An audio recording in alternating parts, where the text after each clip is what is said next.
நாட்டின் பல்வேறு மாவட்டங்களில் நடந்த முக்கிய நிகழ்வுகளை மாவட்ட செய்திகள் பகுதியில் தற்போது பார்க்கலாம்.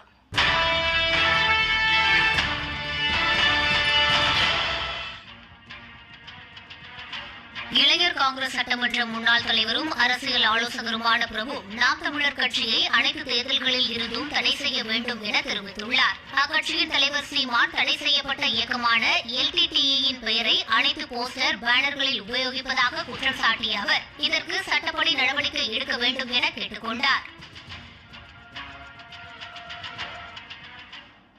பிரபாகரனோட ஃபேஸை எல்லா போஸ்டர்ல ஃபிளக்ஸ்ல அவரோட பேரை அப்புறம் LTTயோட பேரை எல்லாமே பப்ளிக்காக பொதுக்கூட்டத்தில் கட்சியோட பொதுக்கூட்டத்தில் எல்லாம் பேசுகிறாரு.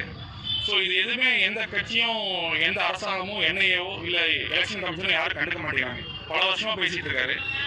LTT NIA ஆர்கனைசேஷனோ ஒரு தடை செய்யப்பட்ட இயக்கம், பேண்ட் ஆர்கனைசேஷன். ஒரு பேண்ட் ஆர்கனைசேஷனோட பேரை அவரோட தலைவர் எல்லா ஃப்ளெக்ஸ்லையும் யூஸ் பண்ணுறாரு, பேரை பயன்படுத்துறாரு. அது சட்டப்படி தப்பு. எலெக்ஷன் கமிஷன் ரூல் படியும் அது தப்பு. ஸோ அவரோட கட்சியையும் எலெக்ஷன் கமிஷன் தடை பண்ணணும், எந்த தேர்தலையும் நடத்துறதுக்கு விடக்கூடாது. அப்புறம் அவர் மேலே சட்டப்படி நடவடிக்கை எடுக்கணும்னு சொல்லிட்டு எலெக்ஷன் கமிஷனர் டெல்லிக்கும் national investigation officer director general டெல்லிக்கும் ரிஜிஸ்டர் சபாவில் கம்ப்ளைண்ட் அனுப்பிச்சிருக்கேன்.